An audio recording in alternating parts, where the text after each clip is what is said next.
नमस्कार दोस्तों, बालाजी स्टडी अड्डा में आपका स्वागत है। मेरा नाम है विमल सिंह। डेली मैं आपको कंप्यूटर के 20 प्रश्न अल्टरनेट डे पर जो है वो प्रैक्टिस करा रहा हूँ। आज हम देखेंगे इसका पार्ट नंबर जो है वो 15। कंप्लीट प्लेलिस्ट कंप्यूटर की डिस्क्रिप्शन में मिल जाएगी, जहाँ पर आप अलग से जो है वो जाकर इससे पहले के पार्ट जो है वो देख सकते हैं। इससे पहले हमने देखा था इसका पार्ट नंबर 14, जो कि पिछला वाला वीडियो साइड में आई बटन में पिछला वाला वीडियो मिल जाएगा, जिस पर क्लिक करके आप देख सकते हैं। और जो ये प्रश्न है कंप्यूटर के, वो सभी लगभग जितने भी आपके एग्जाम में कंप्यूटर जो है वो पूछा जाता है सभी के लिए इम्पोर्टेंट है। तो ओवरऑल सबकी तैयारी, आप किसी भी एग्जाम की तैयारी कर रहे हैं तो ये प्रश्न आप प्रैक्टिस कर सकते हैं। चलिए शुरू करते हैं। सबसे पहले बात करते हैं पिछले वाले वीडियो में जो मैंने प्रश्न पूछा था उसके उत्तर की। तो पिछले वाले वीडियो में मैंने प्रश्न पूछा था, चिकित्सा शास्त्र के जनक किसे कहा जाता है? थियोफ्रेस्टस को कहा जाता है, हिप्पोक्रेटस को कहा जाता है, डार्विन को कहा जाता है, या गैलन को कहा जाता है। ये चार ऑप्शन दिए थे मैंने, आपको बताना था कि इन चारों में से कौन सा सही होगा। तो अब बात करते हैं उत्तर की। तो आपका ऑप्शन नंबर बी बिल्कुल सही होगा। हिप्पोक्रेटस जो है ये आपका बिल्कुल सही हो जाएगा। तो जिसने जिसने ऑप्शन बी दिया था उसका बिल्कुल ऑप्शन जो है वो, यानी कि आंसर जो है वो बिल्कुल सही है। तो हिप्पोक्रेटस आपका बिल्कुल सही हो जाएगा, चिकित्सा शास्त्र के जनक। हालांकि आपका कंप्यूटर से संबंधित नहीं था, परंतु मैंने पूछा था तो यहाँ पर उत्तर बता दिया। तो चलिए शुरू करते हैं अब अपने इस वीडियो के प्रश्न। तो इस वीडियो का आपका पहला प्रश्न है कि भारत में इंटरनेट उपभोक्ताओं की सर्वाधिक संख्या किस राज्य में है? महाराष्ट्र में, मध्य प्रदेश में, केरल में, या तमिलनाडु में? अब देखिए, इस चीज आपको यदि नहीं पता है तो आप किस प्रकार से इसका अंदाजा लगा सकते हैं। एक अंदाजा आप ये लगा सकते हैं कि वहां पर कितनी ज्यादा जनसंख्या निवास कर रही है। एक अंदाजा आप ये भी लगा सकते हैं कि वहां पर कितना डेवलपमेंट जो है वो हो चुका है, इंटरनेट की पहुंच लोगों तक कितनी जो है वो ज़्यादा पहुंच चुकी है। उस आधार पर अलग अलग जो मानक हैं उसके आधार पर आपको यदि नहीं भी आता तब भी आप टिक कर सकते हैं। तो चलिए अब बात करते हैं उत्तर की। तो चलिए बात कर लेते हैं उत्तर की। तो आपका पहला वाला ऑप्शन महाराष्ट्र जो है वो बिल्कुल सही हो जाएगा। तो ये तो यदि आपका पूछा जाएगा कि भारत के अंतर्गत, यदि विश्व स्तर पर पूछा जाए, वर्ल्ड लेवल पर पूछा जाए, तो पहले नंबर पर आपका चाइना का नंबर जो है वो आता है। और ये आपको पता होना चाहिए, क्योंकि जो पूछा जाएगा तो आपसे चाइना ही जो है वो पूछा, यानी कि पहले नंबर पर कौन है यही जो है वो पूछा जाएगा। यहाँ पर बात क्या हो रही है? इंटरनेट उपभोक्ताओं की। तो आप ये भी समझ सकते हैं कि चाइना में जनसंख्या सर्वाधिक है, तो जाहिर सी बात है वहाँ पर इंटरनेट उपभोक्ताओं की संख्या भी ज़्यादा होगी, क्योंकि वहाँ पर डेवलपमेंट ऑलरेडी हो चुका है। दूसरे नंबर पर कौन आता है? तो दूसरे नंबर पर आपका इंडिया आता है। ये भी आपको पता होना चाहिए, क्योंकि भारत का भी आपसे पूछा जा सकता है। और तीसरे नंबर पर संयुक्त राज्य अमेरिका जो है वो आता है। ये सभी जो आपके सीरियल हैं ये इंटरनेट उपभोक्ता की संख्या के आधार पर जो है वो हैं। चलिए देखते हैं अपना अगला प्रश्न। दूसरा दूसरा प्रश्न कह रहा है कि एक्सेल में या एमएस एक्सेल में किस विकल्प के प्रयोग से चार्ट बनाए जा सकते हैं? Bar chart, pie chart, chart wizard, या पिवट टेबल? तो चार ऑप्शन दे रखे हैं, आपको बताना है कि इन चारों में से एक्सेल में किस विकल्प के प्रयोग से चार्ट बनाए जा सकते हैं। तो चलिए बात कर लेते हैं उत्तर की, कौन सा सही होगा। तो आपका option number C, chart wizard जो है वो बिल्कुल सही हो जाएगा। चार्ट विजार्ड जो है ये आपका सही हो जाएगा, या कह सकते हैं एक्सेल में जो है चार्ट विजार्ड से प्रयोग से, या कह सकते हैं चार्ट जो है वो बनाए जा सकते हैं। देखते हैं अपना अगला प्रश्न तीसरा। फेसबुक का सबसे अधिक यूजर किस देश के हैं? चार ऑप्शन है, रूस, भारत, चीन, या अमेरिका। आपको बताना है कि इन चारों में से कौन सा सही होगा। फेसबुक का सबसे अधिक यूजर जो है वो किस देश के हैं? तो चार ऑप्शन में से बात कर लेते हैं उत्तर की। तो पहले आपका अमेरिका जो है वो सबसे अधिक यूजर वाला जो है वो था देश, परंतु अब भारत जो है हो गया है। वर्तमान की दृष्टि से देखें तो भारत जो है आपका फेसबुक यूजर्स की संख्या जो है वो 24 करोड़ के आंकड़े को जो है वो पार कर चुकी है। और इसी के साथ दुनिया में सबसे ज्यादा फेसबुक इस्तेमाल करने वाला जो देश है उनमें भारत पहले पायदान पर पहुंच गया है। अब आपने ये भी दिमाग में अवश्य सोचा होगा कि चाइना क्यों नहीं है। अभी तो इससे पहले हमने क्वेश्चन में देखा था कि चाइना की जनसंख्या ज़्यादा है, तो चाइना में फेसबुक यूज़र की भी संख्या ज़्यादा हो सकती है। तो ऐसा इसलिए है क्योंकि चाइना की बहुत सी ऐसी ऐप हैं जो उसकी खुद की हैं, स्वयं की हैं। जैसे कि चाइना में व्हाट्सएप वगैरह नहीं चलता है, वहाँ पर उन्होंने खुद की ऐप बना रखी है, खुद की सारी चीज़ें बना रखी हैं, फेसबुक वगैरह उन्होंने खुद का बना रखा है, इसलिए आपका चाइना का नाम जो है वो नहीं आता है। देखते हैं अपना अगला प्रश्न चौथा, कीबोर्ड को हिंदी में क्या कहा जाता है? सूचना देने वाला, कुंजी पटल, कीबोर्ड या ये सभी। चार ऑप्शन है, आपको बताना है कि इन चारों में से कौन सा सही होगा। कीबोर्ड को आपको बताना है हिंदी में जो है वो क्या कहा जाता है। बात कर लेते हैं उत्तर की, तो आपका ऑप्शन नंबर बी वाला बिल्कुल सही हो जाएगा, यानी कि कुंजी पटल। अब देखिए इस चीज़ को थोड़ा सा आप उस तरीके से भी समझ सकते हैं कि जो पहले छोटे वाले फ़ोन आते थे, बेसिक वाले बटनों वाले फ़ोन, उसमें कीपैड लॉक की जगह कुंजी पटल लॉक लिखा रहता था। जिसने वो यूज़ किया होगा या किसी के घर में होगा तो उसने वो चीज़ अवश्य ध्यान दी होगी। तो जो उसका जो कीपैड होता था, कीबोर्ड आप कह सकते हैं होता है, वो उसी के संबंध में लिखा होता है कुंजी पटल लॉक। तो कुंजी पटल ही कीबोर्ड को हिंदी में जो है वो कहा जाता है। अगला प्रश्न देखते हैं पांचवा, ट्विटर के सबसे अधिक यूजर किस देश में हैं? सबसे पहले हमने इंटरनेट देखा, फिर हमने फेसबुक देखा, अब हमारा आया है ट्विटर। तो जापान, अमेरिका, टर्की या ऑस्ट्रेलिया, चार ऑप्शन है, बताना है आपको कि इन चारों में से कौन सा सही होगा। तो आपको बताना है कि इन चारों में से कौन सा सही होगा। तो एबीसीडी में से बात कर लेते हैं उत्तर की कौन सा सही होगा। तो आपका ऑप्शन नंबर सी टर्की जो है वो बिल्कुल सही हो जाएगा। तो ट्विटर के सबसे अधिक यूजर किस देश में है? तो टर्की में जो है वो है। चलिए देखते हैं अपना अगला प्रश्न छठा, निम्न में से किसका संबंध कंप्यूटर के प्रोसेसर से आपको बताना है नहीं है? प्रश्न में क्या लिखा हुआ है? नहीं है। ड्यूल कोर, i7, एंड्रॉयड या सेलेरो, चार ऑप्शन है, आपको बताना है कि इन चारों में से कौन सा सही होगा। निम्न में से किसका संबंध जो है वो कंप्यूटर के प्रोसेसर से जो है वो नहीं होता है, ये आपसे यहाँ पर पूछा गया है। तो ऑप्शन एबीसीडी में से कौन सा सही होगा। बात कर लेते हैं उत्तर की, तो आपका एंड्रॉयड जो है वो बिल्कुल सही हो जाएगा, जो कि प्रोसेसर से जो है वो संबंधित कंप्यूटर के नहीं होता है। एंड्रॉयड आप जानते हैं कि अलग से आपका जो मोबाइल में आपका ऑपरेटिंग सिस्टम होता है उसी पर बेस्ड होता है। जैसे कि आपका विंडोज़ फ़ोन के लिए जो है वो माइक्रोसॉफ्ट आता है, उसी प्रकार आपका मोबाइल के लिए ऑपरेटिंग सिस्टम के तौर पर एंड्रॉयड जो है वो वर्क करता है, जो कि कंप्यूटर के प्रोसेसर से कह सकते हैं उसका संबंध जो है वो नहीं होता है। अगला प्रश्न 7 कह रहा है कि स्क्रीन पर प्रदर्शित जो पिक्सल होते हैं उनकी संख्या किसके नाम से जाने जाते हैं? कलर डेप्थ के नाम से, रिफ्रेश रेट के नाम से, स्क्रीन रिजोल्यूशन के नाम से या विविंग साइज के नाम से। चार ऑप्शन है, बताना है आपको कौन सा सही होगा। इसके अलावा वीडियो पसंद आए तो वीडियो को लाइक भी अवश्य कर दीजिए। ज़्यादा से ज़्यादा वीडियो को लाइक और शेयर कीजिए ताकि इसी प्रकार अच्छे अच्छे प्रश्न मैं आपके लिए लेकर आता रहूं। चलिए बात कर लेते हैं उत्तर की कौन सा सही होगा। तो आपका ऑप्शन नंबर सी वाला बिल्कुल सही होगा। स्क्रीन रिजोल्यूशन जो है आपका सही हो जाएगा। स्क्रीन पर जो प्रदर्शित जो पिक्सल होते हैं उनकी संख्या किसके नाम से जानी जाती है? स्क्रीन स्क्रीन रेजोल्यूशन के नाम से जो है वो जानी जाती है।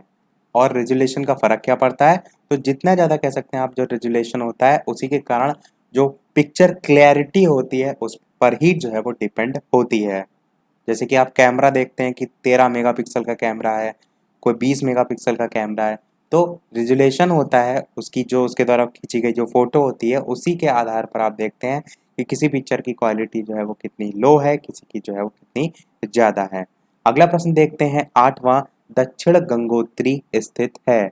आपका प्रश्न कंप्यूटर का नहीं है, परंतु इस प्रकार के प्रश्न 1-2 बीच-बीच में है। तो चार ऑप्शन है, आपको बताना है अंटार्कटिका में है, ऑस्ट्रेलिया में है, अफ्रीका में है या एशिया में है। आपको बताना है कि इन चारों में से कौन सा सही होगा। तो आपको बताना है कि इन चारों में से कौन सा सही होगा। ऑप्शन ए, बी, सी या डी में से। चलिए बात कर लेते हैं उत्तर की। तो आपका पहला वाला ऑप्शन अंटार्कटिका जो है वो बिल्कुल सही हो जाएगा। तो दक्षिण गंगोत्री आपका अंटार्कटिक जो महाद्वीप है उसमें भारत का पहला जो है वो स्टेशन है, जो कि तत्कालीन जो उस समय की प्रधानमंत्री थी श्रीमती इंदिरा गांधी, उनके द्वारा जो भारतीय विज्ञान है उसको बढ़ावा देने के लिए जो है वो एक ध्रुवीय अनुसंधान के तहत जो है वो स्थापित जो है वो किया गया था। और वर्तमान में यदि बात करें तो इसका अस्तित्व जो है वो नहीं बताया जाता है, क्योंकि लगभग जो एक लेयर होती बर्फ की वो जो है इसके ऊपर तुप गई है। तो कह सकते हैं बर्फ की जो मोटी चादर है उससे जो है ये ढक गया था, इसलिए जो है इसके बारे में ऐसा बताया जाता है। अगला प्रश्न 9 कह रहा है कि टेक्स्ट में आपकी पोजीशन कौन दिखाता है? ब्लिंकर दिखाता है, पॉइंटर दिखाता है, कर्सर दिखाता है या गाजर दिखाता है। 4 ऑप्शन है, आपको बताना है कि टेक्स्ट जो होता है उसमें आपकी जो पोजीशन है वो कौन दिखाता है।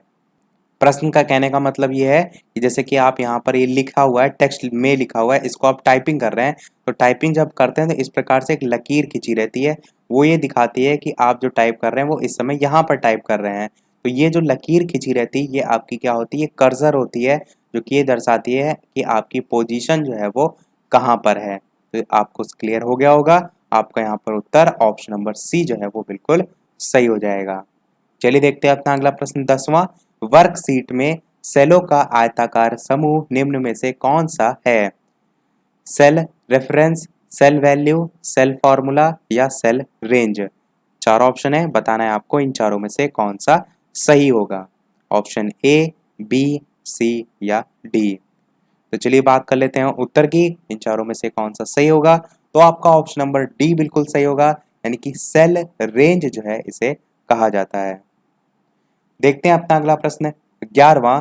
स्टोरेज डिवाइस के मेन फोल्डर को क्या कहते हैं? अच्छा प्रश्न है। रूट डायरेक्टरी कहते हैं, प्लेटफॉर्म कहते हैं, डिवाइस ड्राइवर कहते हैं या मेन डायरेक्टरी कहते हैं।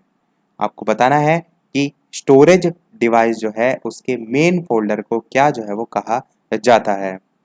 बात कर लेते हैं उत्तर की, तो पहला वाला ऑप्शन बिल्कुल आपका सही हो जाएगा, रूट डायरेक्टरी के नाम से जो है इसे जाना जाता है।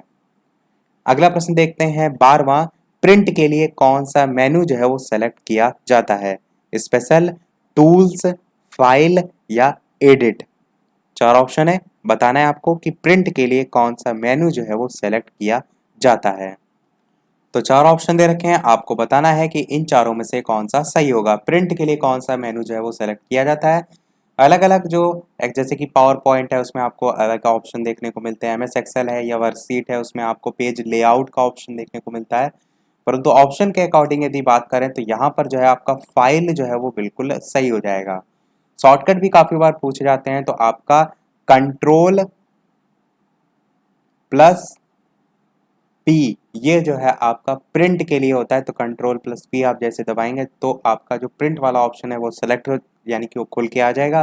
फिर आप उसमें पेज सेटअप या किस प्रकार से आपको प्रिंट करना है वो सारी चीज़ें जो है वो सेट कर सकते हैं। देखते हैं अपना अगला प्रश्न 13। कट, कॉपी और पेस्ट करने के लिए कौन सा मेनू जो है वो सेलेक्ट किया जाता है? स्पेशल, टूल्स, फाइल या एडिट।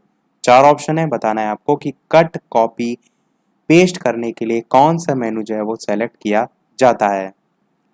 तो 4 ऑप्शन दे रखे हैं, बताना है आपको कि इन चारों में से कौन सा सही होगा। कट, कॉपी और पेस्ट करने के लिए कौन सा मेनू जो है वो सेलेक्ट किया जाता है। तो चलिए बात करते हैं उत्तर की, तो इसको हम चित्र से देखते हैं ताकि और ज्यादा आपको क्लियर हो। तो ये आप चित्र देखिए, तो यहाँ पर कट, कॉपी, पेस्ट ये सभी मेनू आपको किस में देखने को मिल रहे हैं? तो एडिट में देखने को मिल रहे हैं, यानी कि आपका ऑप्शन नंबर डी बिल्कुल जो है यहाँ पर सही हो जाएगा। तो आपका ऑप्शन नंबर डी जो है वो सही हो जाएगा। और इस इमेज को थोड़ा सा आप गौर कीजिए, तो यहाँ पर सभी के शॉर्टकट लिखे हुए हैं, ये आपको एकदम रटे होने चाहिए। जैसे कि अंडू जो है इसका शॉर्टकट होता है कंट्रोल प्लस जेड। रीडू जो है इसका शॉर्टकट होता है कंट्रोल प्लस वाई। कट का होता है कंट्रोल प्लस एक्स। कॉपी का होता है कंट्रोल प्लस सी। पेस्ट का होता है कंट्रोल प्लस वी। डिलीट के लिए डिलीट वाली बटन दी होती है। सेलेक्ट ऑल के लिए कंट्रोल प्लस ए होता है। और कोई चीज़ ढूंढनी है आपको, फाइंड टास्क करना है तो कंट्रोल प्लस एफ। तो ये सभी आपके शॉर्टकट होते हैं, सीधे सीधे भी आपको देखने को मिलते हैं। थोड़ा सा मैं यहाँ पर ये भी डिस्क्राइब कर दूंगी, कट का मतलब क्या है। जैसे कि आप ये सारी चीज़ें लिखी हुई हैं, आप इसको एक साथ सेलेक्ट करना चाहते हैं, कंट्रोल प्लस ए से सारी चीज़ें सेलेक्ट कर लेंगे। और इसको उठा के कहीं और आप पेस्ट करना चाहते हैं, यानी कि कहीं और लिखना चाहते हैं, तो कंट्रोल एक्स से क्या होगा, यहाँ से वो चीज़ उठ जाएगी। कंट्रोल सी से क्या होगा, यहाँ भी रहेगा और जहाँ पर आप रखना चाहते हैं दूसरी जगह मैटर वहाँ भी रहेगा, यानी कि इसका जस्ट कॉपी हो जाएगा। और जहाँ पर आपको रखना है यानी कि कॉपी पेस्ट करना है वहाँ पर कंट्रोल वी का यूज़ करेंगे, जिससे कि यहाँ की चीज़ वहाँ उठकर जो है वो आ जाएगी। और अंडू और रीडू को थोड़ा सा समझ लेते हैं। तो जैसे कि आपने यहाँ पर क्या वर्ड लिखा, स्पेशल वर्ड लिखा, और आपने क्या किया, स्पेशल जो है इसको लिखने के बाद जो शाह और ला है इसको डिलीट कर दिया। आपको लगा थोड़ी देर के लिए कि मैंने गलत लिख दिया है। और डिलीट करने के लिए आप क्या, मतलब डिलीट करने के बाद आपको क्या एहसास हुआ कि जो आपने स्पेशल लिखा था वो सही लिखा था, जो आपने शाह और ला मिटा दिया है ये आपने गलत मिटा दिया है, तो आप उसके लिए Ctrl+Z का यूज करेंगे कि यानी कि जो चीज आपने अभी फर्स्ट टाइम में टास्क किया उसका जस्ट रिवर्स हो जाता है टास्क, यानी कि जो शाह और ला आपने डिलीट किया वो वापस से आ जाएगा, यानी कि स्पेशल आपका जो है वो वापस से पूरा लिख जाएगा। रीडू में क्या होता है, इसका फिर से जस्ट अपोजिट हो जाता है, यानी कि आप चाह रहे हैं कि आपने जो किया था वो वापस से पहले जैसा हो जाए, यानी कि शाला फिर से हट जाए, तो फिर से आप Ctrl+Y दबाएंगे तो ये रीडू हो जाएगा टास्क। तो ये जो है वो होता है। आप कोशिश कीजिए कि खुद से ट्राई कीजिए, यदि आपके पास लैपटॉप कंप्यूटर कोई भी चीज़ सुविधा है तो आप इसे खुद से करके देखिए, तो आपको जो है और बेहतर तरीके से समझ में आएगा। अगला प्रश्न 14 कह रहा है कि एक्सेल में एक्टिव सेल के कंटेंट्स को कौन डिस्प्ले करता है? Name box, row headings, formula bar या टास्क पेन। चार ऑप्शन है, बताना है आपको इन चारों में से कौन सा सही होगा। तो चार ऑप्शन दे रखे हैं, बताना है आपको कि इन चारों में से कौन सा सही होगा। ऑप्शन ABCD में से बात कर लेते हैं उत्तर की, तो आपका ऑप्शन नंबर सी वाला बिल्कुल सही हो जाएगा, यानी कि फॉर्मूला बार जो है आपका सही हो जाएगा। तो कह सकते हैं एक्सेल में एक्टिव जो सेल होती है उसके कंटेंट्स को जो फॉर्मूला बार है वो जो है वो डिस्प्ले करने का कार्य जो है वो करता है। अगला प्रश्न 15 कह रहा है कि कंप्यूटर में संचित जो फाइल हैं उनके समूहों को क्या कहा जाता है? डिक्शनरी कहते हैं, इंडेक्स कहते हैं, सूची कहते हैं या डायरेक्टरी कहते हैं। चार ऑप्शन है, बताना है आपको कंप्यूटर में संचित जो फाइल हैं उनके समूह को क्या कहा जाता है? ऑप्शन A, B, C या डी। बात कर लेते हैं उत्तर की, तो आपका ऑप्शन नंबर डी डायरेक्टरी बिल्कुल सही हो जाएगा। डायरेक्टरी जो है इसे कहते हैं। सभी वन लाइनर क्वेश्चन है, तो डायरेक्ट में आपको जो है वो आंसर ही जो है वो बताते चल रहा हूँ। अगला प्रश्न 16 कह रहा है कि किसी डाटाबेस के डाटा फाइलों की सूची को क्या कहा जाता है? डाटा डायरी कहते हैं, डाटा डिस्क कहते हैं, डाटा डिक्शनरी कहते हैं या डाटा कोष जो है वो कहते हैं। बताना है आपको किसी डाटाबेस के डाटा फाइलों की जो सूची है उसको क्या कहा जाता है? ऑप्शन ABCD में से बात कर लेते हैं उत्तर की, तो आपका option number C data dictionary जो है वो बिल्कुल सही हो जाएगा।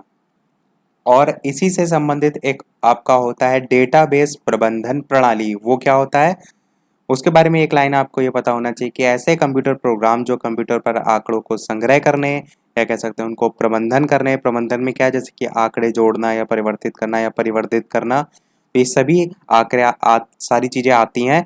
तो इसमें आंकड़ों पर आधारित प्रश्न पूछने के जो सारे काम आता है इन सभी को डाटाबेस प्रबंधन प्रणाली के नाम से जाना जाता है। DBMS इसे शॉर्ट फॉर्म में जो है हम कहते हैं। आपसे हालांकि पूछा नहीं जाता है पर तो डाटाबेस यहाँ पर लिखा गया है इसलिए मैंने आपको बता दिया। अगला प्रश्न देखते हैं 17 MS वर्ड में स्पेलिंग को सही करने वाले सॉफ्टवेयर को क्या कहते हैं? स्पेल चेक कहते हैं, एक्सप्रेस कहते हैं, आउटलुक कहते हैं या स्पेल प्रो कहते हैं। चार ऑप्शन है, बताना है आपको MS वर्ड में स्पेलिंग को सही करने वाले सॉफ्टवेयर को क्या कहा जाता है? तो चार ऑप्शन दे रखे हैं, बताना है आपको कि इन चारों में से कौन सा सही होगा। MS वर्ड में क्या होता है एक्चुअल में, तो स्पेलिंग कोई गलत होती है तो उसके नीचे जो है वो रेड कलर की इस प्रकार से लाइन आपको लिखी यानी कि खिंची देखने को मिलती है, जिससे आप जो है वो पहचान सकते हैं कि उसमें यानी कि इंग्लिश में यदि आपने लिखा है या हिंदी में कोई वर्तनी संबंधी कुछ गलत लिखा है तो उसमें जो है किसी प्रकार की त्रुटि है, उसको आप पहचान सकते हैं। और इसके साथ साथ ये जो कलर होता है लाइन का वो रेड कलर होता है, परंतु यदि ये जो लाइन खींची होती है ग्रीन कलर की हो तो जो एरर होती है वो आपकी स्पेलिंग की एरर नहीं होती है, तब आपकी ग्रामर की एरर होती है। ये दोनों में क्या होता है, डिफरेंस होता है। अब बात करते हैं स्पेलिंग को सही करने वाले सॉफ्टवेयर को क्या कहते हैं, तो आपका ऑप्शन नंबर यहाँ पर ए स्पेल चेक जो है वो सही हो जाएगा। आप चाहें तो जो मेनू सेलेक्ट करने वाला होता है वहां पर स्पेलिंग एंड ग्रामर टूल उससे भी जो है इनको सही कर सकते हैं, और एक शॉर्टकट की होती है F7, इसके माध्यम से भी जो है वो ये स्पेल चेकिंग जो है यानी कि स्पेलिंग को सही करना जो है आप चेक जो है वो कर सकते हैं। और एक ऑप्शन ये भी होता है कि आपको जैसे यहाँ पर सॉफ्टवेयर या MS वर्ड लिखा हो इसकी स्पेलिंग चेक करनी है तो आप इतने भाग को सेलेक्ट करिए माउस से, तुरंत आप जब इस पर राइट क्लिक करेंगे तो इसकी और कौन कौन सी स्पेलिंग हो सकती है वो सजेशन में आपको इसके नीचे जो लिस्ट खुलेगी उसमें जो है दिखाई देगा। ये भी आपका एक तरीका जो है वो होता है। अगला प्रश्न देखते हैं 18 सारे वर्ड डॉक्यूमेंट का डिफॉल्ट फाइल एक्सटेंशन क्या है? txt होता है, doc होता है, fil होता है या wrd होता है? चार ऑप्शन है, बताना है आपको सारे वर्ड डॉक्यूमेंट जो है उसका डिफॉल्ट फाइल एक्सटेंशन जो है वो क्या होता है। तो चलिए बात कर लेते हैं उत्तर की। ऑप्शन एबीसीडी में से कौन सा सही होगा? तो आपका option number B dot DOC document DOC से होता है, तो यही जो है वो वर्ड डॉक्यूमेंट जो है उसका फाइल एक्सटेंशन जो है वो होता है। एक्सटेंशन का मतलब क्या है कि वो फाइल किस से संबंधित है या किस पर्पस के लिए है, या सबसे मेन आप कह सकते हैं किस फॉर्मेट में है उसको दर्शाता है। जैसे कि कोई टेक्स्ट फाइल है तो उसके लास्ट में डॉट टीएक्सटी लिखा रहता है, कोई इमेज फाइल है तो उसमें डॉट जेपीजी लिखा रहता है, या कोई आइकन है तो डॉट पीएनजी लिखा रहता है। ये सारी चीज़ें जो है उसके फॉर्मेट को दर्शाती हैं। यही सेम चीज़ आप देखते हैं कोई वीडियो होता है तो उसमें डॉट MP4 लिखा रहता है या MKV लिखा रहता है। ये सारी चीज़ें उसके फॉर्मेट को जो है वो दर्शाती हैं। और यदि बात करें यही सेम चीज़ ऑडियो में तो उसमें डॉट MP3 लिखा रहता है। देखते हैं अपना अगला और इस वीडियो का लास्ट प्रश्न, और इस प्रश्न के बाद एक प्रश्न हम आपसे भी पूछेंगे, जैसे कि सभी वीडियो में हम आपसे एक ना एक प्रश्न पूछते हैं। इसके अलावा वीडियो अभी तक आपने लाइक ना किया हो, थोड़ा भी आपको वीडियो पसंद आया हो, थोड़ा भी वीडियो आपको इन्फॉर्मेटिव लगा हो, थोड़ा भी आपको लगा हो कि वीडियो मेरे द्वारा बताई गई मेहनत जो है वो या मेरे द्वारा बताई गई जो जानकारी वो आपको समझ में आ रही हो, तो वीडियो को लाइक अवश्य कर दीजिएगा। चैनल पर नया आए हो तो सब्सक्राइब अवश्य कीजिएगा, ताकि आगे भी इसी प्रकार प्रैक्टिस करने के लिए अच्छे अच्छे प्रश्न आपको मिलते रहें। और उसके साथ साथ टेलीग्राम चैनल से नहीं जुड़े तो डिस्क्रिप्शन में आपको लिंक मिल जाएगी, सर्च करके भी जुड़ सकते हैं। PDF करंट अफेयर की सारी मैंने इससे पहले की भेज दी थी, वो वहाँ से आप डाउनलोड कर सकते हैं। चलिए देखते हैं अपना प्रश्न 19 किसी कॉलम में टेक्स्ट प्रायः अलाइन होते हैं? लेफ्ट, जस्टिफाइड, सेंटर या राइट? चार ऑप्शन है, बताना है आपको इन चारों में से कौन सा सही होगा कि किसी कॉलम में टेक्स्ट जो है वो प्रायः अलाइन होते हैं। आप जब देखते हैं कोई चीज़ लिखते हैं तो प्रायः नॉर्मली किस तरफ से लिखना स्टार्ट करते हैं, तो बात करते हैं उत्तर की, तो आपका ऑप्शन नंबर ए लेफ्ट जो है वो बिल्कुल सही हो जाएगा। बाकी सेटिंग में आप उसे सेंटर में भी चेंज कर सकते हैं या राइट में भी चेंज कर सकते हैं, परंतु प्रायः की बात की गई तो प्रायः अलाइन जो होते हैं वो आपका लेफ्ट जो है वो सही हो जाएगा। चलिए देख लेते हैं अब अपना वो प्रश्न, जैसे कि सभी वीडियो में हम आपसे एक नया प्रश्न पूछते हैं। इस वीडियो का आपके लिए प्रश्न ये है कि विश्व में सर्वाधिक कंप्यूटर वाला देश कौन सा है? चाइना है, रूस है, संयुक्त राज्य अमेरिका है या न्यूजीलैंड है? तो देखते हैं कितने लोग इसका सही उत्तर बताते हैं। क्यों? क्योंकि इस पर बेस्ड काफ़ी चीज़ें मैंने आपको बताई। अब आपका यहाँ पर समझ कितना है प्रश्नों को समझने को लेकर, वो आपको यहाँ पर लगाना है, और ऑप्शन ABCD में से कौन सा सही होगा उत्तर वीडियो के मेन कमेंट में आपको बताना है। तो इसी के साथ हमारे आज का पाठ समाप्त होता है। कंप्लीट प्लेलिस्ट कंप्यूटर की और अदर सब्जेक्ट की, सुपर टेट की, या आपको चैप्टर वाइज प्रश्न देखने हैं तो डिस्क्रिप्शन में मिल जाएगी, प्लेलिस्ट में भी आप देख सकते हैं। तो इसी के साथ हमारे आज का पाठ समाप्त होता है। आज के वीडियो में इतना ही। वीडियो पसंद आया और लाइक अवश्य कीजिएगा, नए हैं चैनल पर सब्सक्राइब जरूर कीजिएगा। चलिए मिलते हैं अगले वीडियो में नए टॉपिक के साथ। तब तक के लिए नमस्कार। Thank you for watching.